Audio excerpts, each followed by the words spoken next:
사탄을 물리치고 승리하는 대적기도의 원리와 능력에 대해서 정원 목사님께 한번 배워보겠습니다. 우리는 영적으로 강자가 되어야 한다. 항상 근심, 걱정, 두려움, 우울에 잡혀있는 이들은 영이 약하고 믿음이 약하기 때문에 어두움의 기운에 눌려있는 것이다. 그러면 풍성한 승리의 삶을 살 수 없다. 영적 전투를 할 때도 자신의 믿음과 영역을 넘어서는 싸움에 섣불리 뛰어드는 것은 좋지 않다. 시골에서 목회하시는 어떤 목사님이 정신이 이상한 청년에게서 귀신을 쫓는다고 계속 기도를 하고 있었다. 그러나 별로 기도가 먹혀들질 않았다. 잘 되지 않을 때는 귀신 쫓는 사역을 중단해야 한다.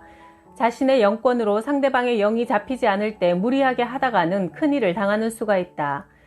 이 목사님이 기도를 잠시 쉬고 있을 때 죽은 듯 누워있던 청년은 벌떡 일어나 옆에 있는 낫으로 목사님의 배를 찔렀고 목사님은 즉사하고 말았다.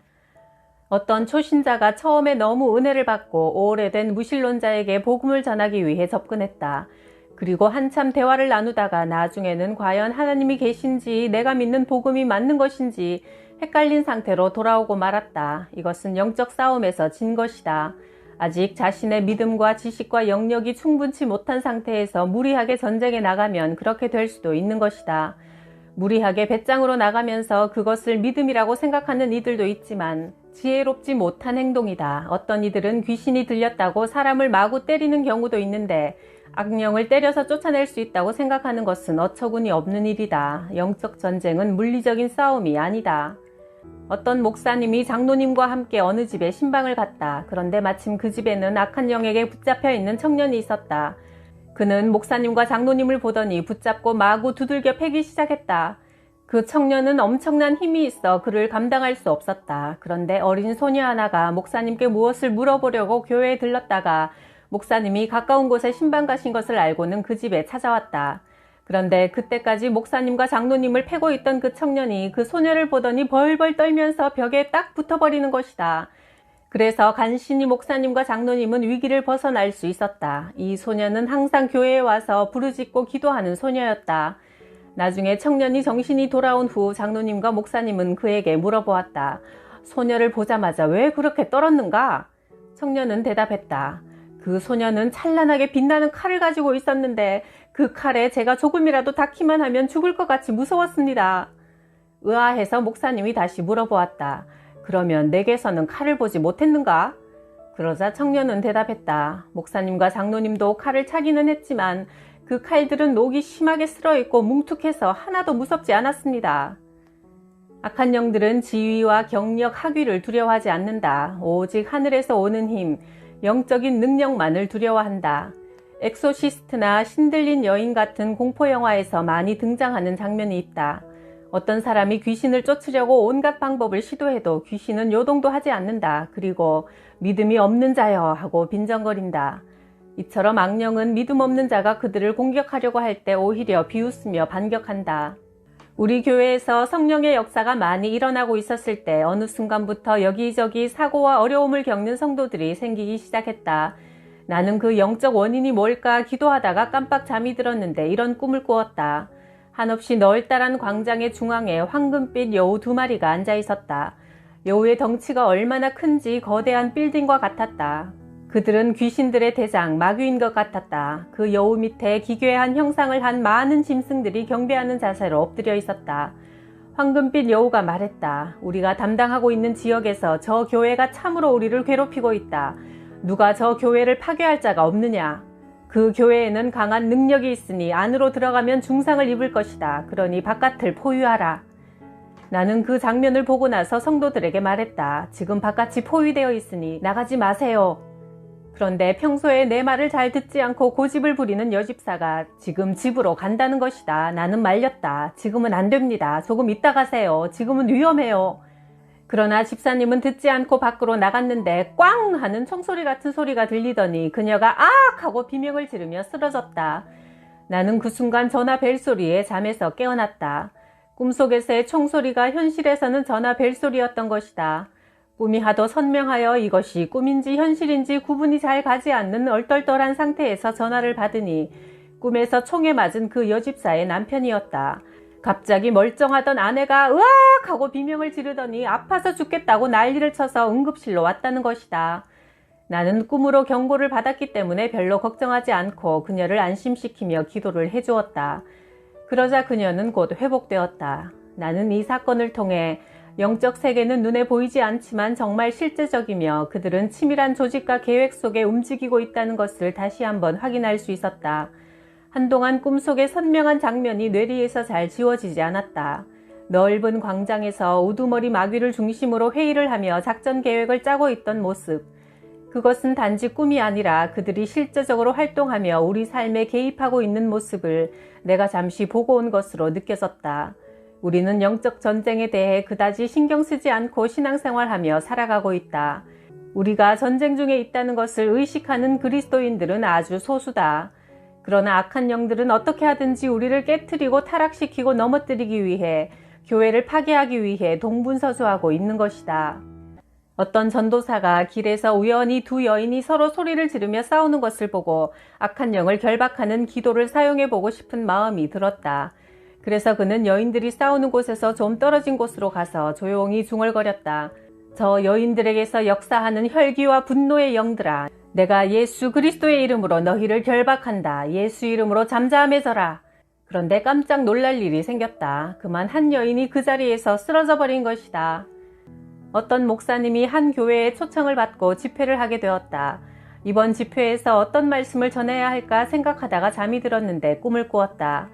꿈속에서 두 패가 서로 갈라져 돌을 던지며 싸우고 있었다. 그런데 두 무리에서 조금 떨어진 곳에서 어떤 흉악하게 생긴 존재가 배를 잡고 웃어대며 이렇게 말하는 것이다. 내가 했는데, 내가 한 짓인데 이 바보 같은 놈들. 목사님은 그 교회 사정에 대해 아무것도 몰랐지만 첫 집회에서 꾼 꿈의 이야기를 했다. 그 순간 사소한 문제로 두 무리로 갈라져 서로 치열하게 싸우고 비난하며 정죄하던 그 교회 교인들이 그 강사 목사님의 꿈을 통해 그 싸움의 배후에 마귀가 있다는 것을 깨닫고 싸움을 중지하고 화해하게 되었다. 교회에서 어떤 청년을 만나 이야기를 나누다가 같이 기도를 하게 되었는데 그의 안에 이상한 반응이 나타났고 나는 그것이 악한 영임을 알게 되었다.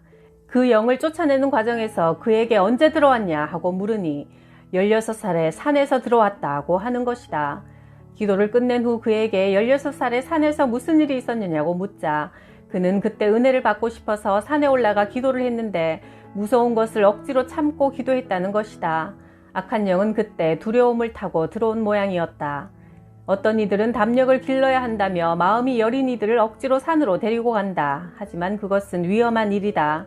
마음이 불안하고 억압된 상태에서는 악령이 틈탈 수 있다. 평화로운 마음 상태에서 감사함으로 찬양과 경배를 주님께 드릴 때 은혜와 영광의 성령이 임하는 것이다. 밤에 혼자 기도하는 것이 무서운데 억지로 산에 올라가 기도하는 것도 피해야 한다. 무서운 마음이 드는 것은 이미 악한 영들에게 눌린 것이며 진 것이다. 그런데 자기 영권으로 안 되는 것을 무리하게 하면 많은 부작용이 생긴다. 그러므로 무서운 마음이 들 때는 불을 켜고 기도하든지 마음이 편안한 상태에서 기도하고 은혜 받는 것이 지혜롭다. 하나님께 드리는 예배와 기도는 성령을 초청하는 거룩한 행위다. 어떤 권사님은 오랜 기도의 용사였다. 새벽기도, 철야기도는 물론 평소에도 항상 기도로 사는 사람이다. 권사님이 버스를 탈 때 가끔 이런 일이 생긴다고 한다. 처음 보는 사람인데도 권사님과 눈이 마주치면 갑자기 비명을 지르며 나갈게, 나간다니까, 나가면 될 거 아니야 하고 주위 사람들은 놀라서 쳐다본다. 평소 숨어있던 악한 영들이 강력한 빛을 가지고 있는 이들 앞에서 고통을 느끼며 드러나게 되는 것이다. 내 경우도 비슷한 일을 더러 겪는다. 나를 만나러 오는 사람들이 내 앞에서 구역질을 하거나 머리가 어지러워지거나 하는 현상들을 가끔 경험하는데 그 사람 속에 숨어있던 악한 영들이 드러나게 되는 것이다. 오래전 신혼 때 어떤 자매가 우리 집에 놀러왔다. 우리는 같이 웃고 떠들고 대화를 나누다가 헤어질 시간이 되어 내가 기도하고 헤어지자고 하며 기도를 시작했는데 그녀가 갑자기 발작하듯이 울음을 터뜨렸다. 그녀는 내가 기도를 시작하자마자 갑자기 잘못했어요, 살려주세요, 용서해주세요 라고 소리를 질렀다. 내가 기도를 시작하자 그녀의 뇌리 속에는 그녀가 전에 느낀 적이 없는 선명한 메시지가 떠올랐단다. 내가 미쳤지, 내가 여기에 왜 왔어, 어휴 이제 나는 죽었다. 물론 그것은 악한 영의 음성이었다. 평소 그녀의 안에서 숨어 살던 영들이 기도를 시작하자 정체를 드러낸 것이다. 기도는 주님의 영을 초청하는 것이다. 오 하나님 하고 기도를 시작하면 그곳에는 성령이 임하시며 그분의 살아계신 임재가 흐르게 된다. 그러므로 그 공간의 영적 분위기가 순식간에 달라진다. 기도는 그 공간을 주님의 임재로 채우는 것이므로 악한 영들은 놀라서 떠는 것이다. 한 번은 딸이 귀신 들린 한 어머니의 간절한 부탁으로 그 딸과 전화로 통화를 한 적이 있었다. 그녀는 즐겁게 이 이야기 저 이야기를 하다가 내가 전화로 기도하자고 하니 갑자기 비명을 지르며 전화를 끊어버렸다. 악한 영들은 기도를 통한 실제적인 하나님의 임재를 두려워한다. 매일 하나님께 기도하고 말씀을 묵상하고 예배하는 거룩한 습관을 가지고 살아갈 때 믿음과 영역이 자라간다. 그 분량이 커지면 큰 힘 들이지 않고도 악령을 대적할 수 있다. 오늘날 그리스도인들 가운데 제사 문제에 대하여 분명하지 않은 이들이 많이 있다. 제사 문제로 인해 가족들 간의 분쟁을 겪으면 그런 갈등이 싫어서 대충 타협하기도 하고 그렇게 타협하는 것이 지혜롭게 믿는 거라 여기기도 한다. 그러나 사람이 두려워서 우주의 왕이신 주님을 그렇게 멸시하는 자들은 결코 영원한 행복을 얻지 못할 것이다. 하나님을 섬기지 않는 이들은 대부분 조상에게 제사를 드린다. 심지어 어떤 목회자는 마음이 중요한 것이니 제사 형식은 별로 대수로운 문제가 아니라고 가르치기도 한다. 그런 가르침은 수많은 성도를 재앙으로 인도하는 것이며 잘못된 가르침에 대한 심판을 언젠가 피할 수 없게 될 것이다. 제사를 지내는 사람들의 마음 근원은 두려움이다. 부모도 죽으면 신이 되어 잘 섬기면 후손에게 복을 주고 소홀히 하면 해를 끼치지 않을까 두려운 마음으로 지극정성 제사를 챙기는 것이다. 그러므로 사실 그들이 섬기는 대상은 조상이 아니라 조상신, 귀신인 것이다. 성경은 이 문제에 대해 명백하게 가르친다. 이방인이 제사하는 것은 귀신에게 하는 것이요 하나님께 제사하는 것이 아니니 나는 너희가 귀신과 교제하는 자 되기를 원치 않는다. 너희가 주의 잔과 귀신의 잔을 동시에 마시지 못하고 주의 상과 귀신의 상에 동시에 참여할 수 없다. 그러면 우리가 주를 노여워하게 하는 것이다. 이 말씀은 명백하게 제사는 귀신에게 드리는 것이며 귀신과 교제하는 거라고 밝히고 있다. 그러므로 하나님을 믿는 자는 결코 제사를 지내서는 안 되며 그것은 주님을 분노하게 하는 것이라고 가르친다. 제사를 지내는 것은 조상에게 드리는 것이 아니라 귀신에게 드리는 것이며 그것은 자기와 자녀들의 인생을 귀신에게 맡기는 것이다. 그러므로 제사 드리는 자들은 일생 동안 가정과 자녀들이 귀신들의 지배 속에서 살게 된다. 영적으로 무지한 사람들은 제사를 드리는 것이 조상에게 예를 올리는 것이며 그렇게 제사 드릴 때 조상들이 와서 음식을 얻어먹고 간다고 생각한다. 그러나 그것은 착각이다. 제사 때 오는 영들은 가정에 사고와 재앙과 질병과 고통을 가져다 주는 저주의 영들이지 조상이 아니다. 한번 죽은 사람은 우리가 부른다고 오고 명절이라고 마음대로 돌아다닐 수 있는 것이 아니다. 자유롭게 사는 것은 이 땅에 아직 육체를 가지고 있을 때 가능한 것이지 일단 한 번 죽으면 그 후에는 심판이 있으며 사후의 몸은 자기 마음대로 이 땅에 오고 갈 수 없다. 나사로가 살던 집의 부자는 죽은 후 음부에 떨어진 것을 후회하며 아브라함에게 나사로를 자기 형제들에게 보내서 천국과 지옥이 있음을 알려달라고 애원했지만 허락되지 않았다. 아마 죽은 후 마음대로 돌아다닐 수 있다면 누구나 아직 구원받지 않은 자기 친족에게 가서 복음을 전하려고 했을 것이다. 하지만 한 번 죽은 이들은 다시 세상에 돌아올 수 없도록 하나님이 정해놓으셨다. 내가 신학대학을 다니고 있던 청년 시절 어느 날 나는 밤늦게 집에 들어와 도착하는 즉시 잠이 들었다. 그런데 자는 동안 머리가 깨지는 것 같이 아프고 밤새도록 악몽에 시달렸다. 아침에 깨고 나니 몸도 마음도 개운하지 않아 내 방에 좋지 않은 악한 기운이 가득한 것을 느끼게 되었다. 이런 일은 처음 겪는지라 아침에 어머니께 여쭤보았다. 도대체 어제 우리 집에서 무슨 일이 있었어요? 지금 내 방에 악한 영들이 가득한데 도대체 무슨 일입니까? 어머니가 대답하셨다. 어제 집에서 제사를 지냈어. 아버지가 하도 성화를 하셔서 아무리 말려도 듣지 않는 바람에 할 수 없이 제사의식 하는 것을 볼 수밖에 없었다. 아버지는 돌아가시기 직전에 주님을 영접했지만 그전에는 신앙에 관심이 없었다. 그런데 사업이 잘 안 되자 우리 집에 딸려있는 사무실에 상을 차려 돼지머리를 올려놓고 절을 했다는 것이다. 고사를 지낸 것이다. 고사나 제사를 지내는 것은 귀신을 부르는 일종의 초혼의식이다. 그것은 사업이 잘 되게 하는 것이 아니라 결국 망하는 길이다. 나는 비로소 상황을 알고 주님께 대신하여 회개드리며 악한 영들을 쫓아냈다. 그러자 머리가 아프고 가슴이 답답한 증상은 사라졌다. 우리 민족처럼 귀신 섬기기를 좋아하는 민족도 없을 것이다. 조금만 상황이 나쁘면 고사를 지내야 한다고 농담처럼 말하고, 명절이 되어 가족들이 모이면 무덤에 가서 절하고 제사를 드리며 귀신들에게 경배하는 것을 문화로 알고 있다. 무지로 인한 행위지만 그것은 저주를 부르는 아주 위험한 행동이다. 하나님을 진노하시게 하여 가정과 나라와 민족을 멸망시키는 짓이다. 오직 하나님께만 우리의 마음을 들여 예배해야 한다. 어떤 경우에도 결코 귀신들에게 절하거나 예배드려서는 안 된다. 그것은 영원한 멸망을 부르는 행위다. 귀신에게 제사를 드림으로 우주의 주인이시며 창조주이신 하나님을 욕되게 하는 것은 일반적인 죄보다 훨씬 더 무서운 근원적인 죄다. 그것은 스스로 영원한 저주를 자초하는 것이다. 부디 기억하길 바란다. 제사에는 귀신들이 온다. 온갖 악하고 더러운 귀신들이 떼거리로 몰려와 하나님의 형상을 입은 인간들의 경배를 받으며 즐거워한다. 그것은 재앙과 저주의 시작이다. 당신의 영혼을 귀신들과 거리를 두라. 오직 하나님께만 예배하고 주를 높이라. 예배함으로 주의 영으로 충만되고 주님께 가까이 나아가라. 그것이 우리가 진정 복을 받고 행복한 삶을 사는 비결이다.